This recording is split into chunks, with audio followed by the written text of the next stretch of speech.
I guess we'll start with, how did you guys meet? So yeah, like we said, or I guess we haven't said yet. You were 15 years old when you first met. Yeah, I was. We were camping out in Matlock.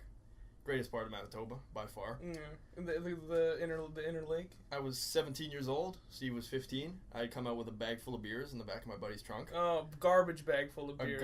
I don't remember. Was it Keystone or something? Oh, it was just a whole bunch of. It was a nice grab bag of beer. Yeah, grab bag. You put your hand in, it's like a surprise every time. Yeah, and I came out with that, and I guess me and Doug had done a couple songs at that point.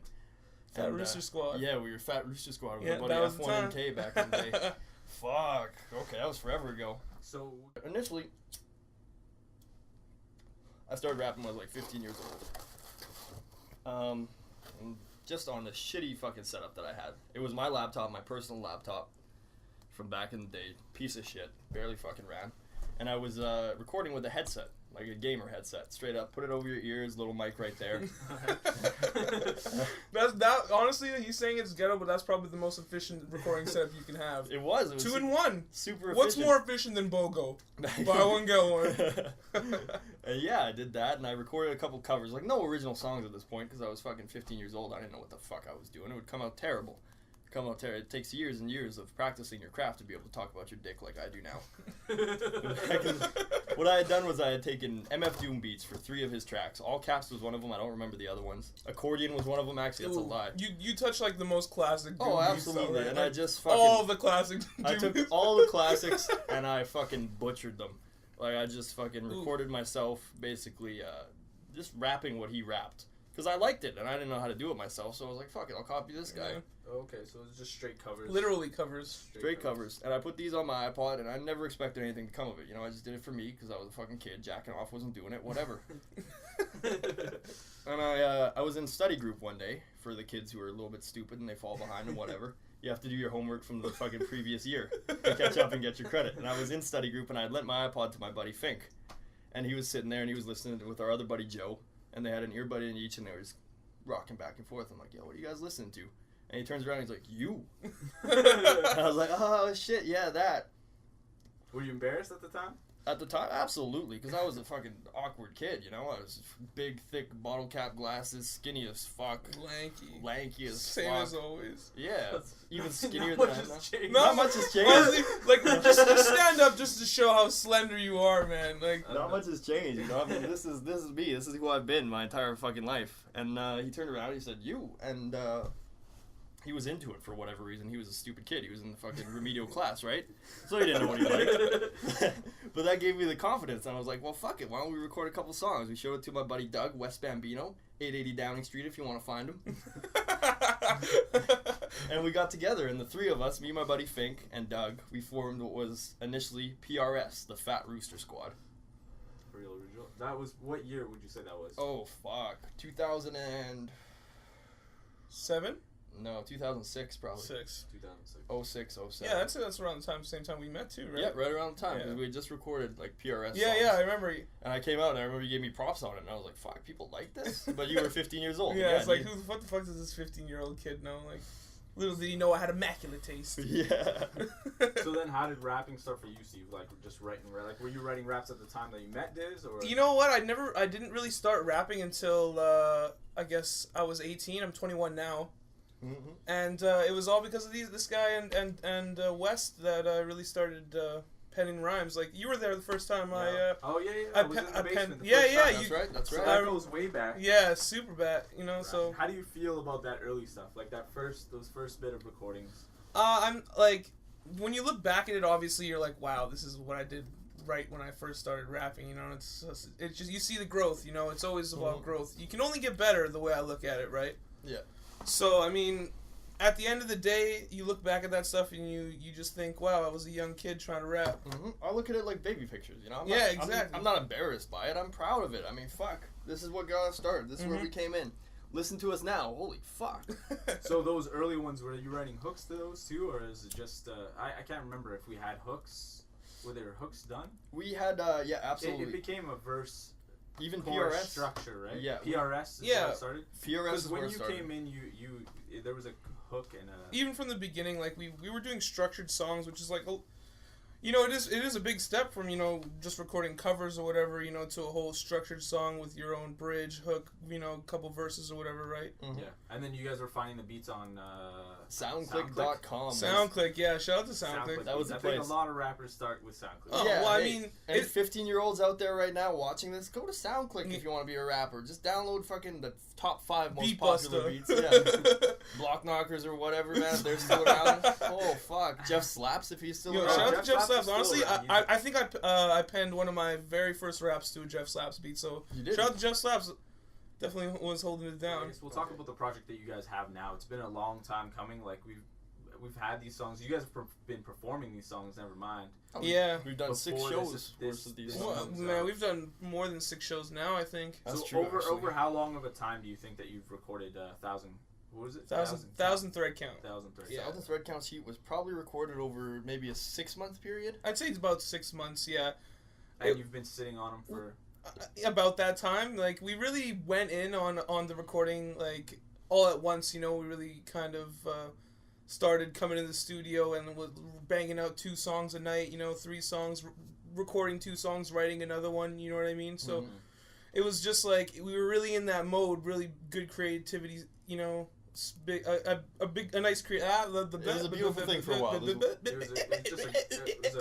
was a good space for creativity. Yeah, it was a very creative time in our music writing career. In the existence of Room 220. Yeah. I mean, in the span of maybe a year and a half, there was, 5 albums born in this place? Mm-hmm.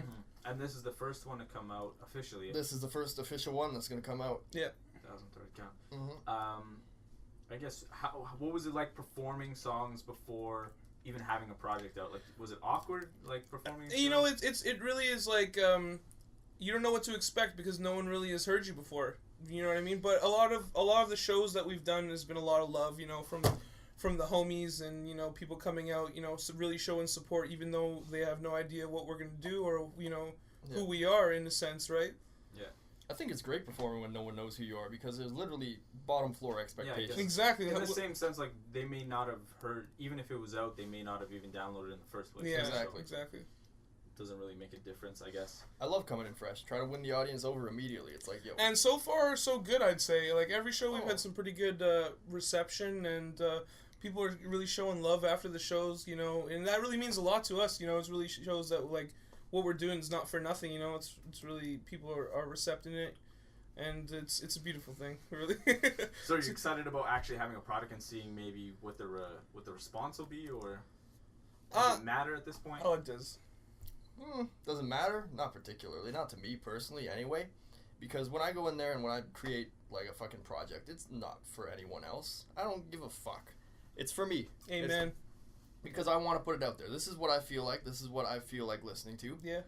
Now it's out there. If you guys feel like listening to it too, awesome. You probably will because it's fucking great. What was the first album that you bought? We'll start one at a time. So Steve, I'll let you go first. Like that I bought myself? Yeah, that was like, yo, I bought this. This is my first rap record. Man.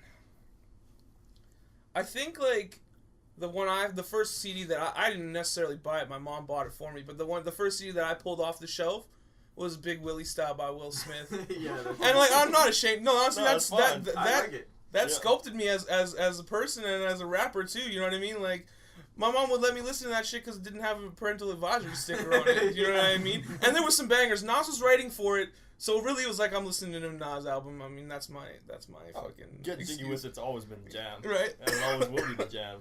And Diz? The very first album, not that I ever bought really, but ever actually fucking sculpted me or did anything to me, where I was like, yo, this is fucking something that I like.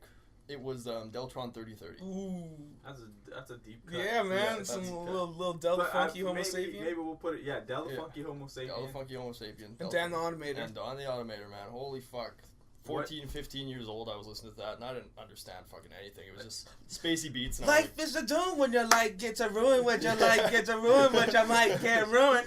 Yo, that shit at the helm, hieroglyphics, like, man, hieroglyphics killing it, shit, man. Killing it. I mean, honestly, like, you see how we react to that kind of shit. That's how you know what our taste in music is. Yeah, like, influences though, recently, I don't really like. I'll listen to fucking rap cuts and whatnot, but I feel if I listen to one artist too much, I'm gonna be really heavily influenced by that artist, and I don't like it to the point where Xerox, man. Yeah, I don't like that shit. It happens. I never want my style to be overtaken by someone else's. Mm-hmm.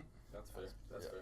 I find a lot of artists, they don't even like to listen to music outside of, you know, their own stuff because they don't want to feel like they're trying to like imitate or, you know, which is, I really respect, but I need that little bit of outside just to see inspiration, you know what I mean? Like see where the game is at, what am I up against, you know, because really at the end of the day, music and the whole like hip hop industry and culture it's all competition. I mean, Kendrick said it in Control. We're not gonna go too deep on that, but yeah, we're not gonna it is. I mean, it is what it is. What would be maybe like a dream collaboration? Like, what would you like to have? Like, what would be something you'd get geeked on having? Attainable. Keep it attainable. Oh, yeah, I say this every single time. Yeah, I say this every single time, and it's gonna be the same every single fucking time. I'm gonna say Barrington Levy. Whoa! I need Barrington Levy. If you're on WATG right now and watching this, I need you on a song, bruh. Oh, it'd be beautiful. Right? Steve and Diz featuring Barrington Levy with some ill scatting. Oh, ill scatting. It hasn't been like that for a minute. So does Canadian rap, safe to say that it was an influence on you? I'm gonna say Rascals all over the world, absolutely. Ooh. Other than that, for me, I think I really did come up on Canadian music because it was a lot of like much vibe and much music. Yeah. To There really was the music video cat. Like, you know, music like, videos. Have you seen that music video? Yeah, it's like you're like, video? I ain't seen that shit. I ain't seen that. Whatever. I ain't even going to YouTube it. Like, that's before YouTube, though. Yeah. Always. So like Canadian music was definitely took a big part in sculpting, like, you know, hip hop music for me, because like I would watch these videos when I was a kid and I wouldn't even know they were from Canada, really, you know what I mean? Like, it didn't really matter. It didn't really matter at the time, you know what I mean? But now it's just a whole like the culture is like, oh, you know, it's where they're from and who, you know, who's popping and which coast is which, you know, and it's just like, really, it's an art form. Everyone has their say. It's a beautiful thing. I'm gonna say that again. What's next for Room 220? Now that you have your first project out, what's next for Room 220? Yeah, what's next? That's a hell of a question. Yeah. I mean, I've got an album which has been recorded. I've got a couple albums that have been recorded, but one actually that's been worked on and has been fucking full and ready for release, more or less. That one's called Hip Hop and Drugs. Yeah. Hip Hop and Drugs. It's a lot of bangers on that one. There's a lot of bangers. It's a contemporary exploration of hip hop music and marijuana. Where can we find you on the social media side of things? You can follow us on Twitter if you want, at Dizzy Genius for myself. At WATG Steve, as well as on Facebook, facebook.com/Room 220. That's right. That's where you'll be able to find most news, upcoming news, and shows.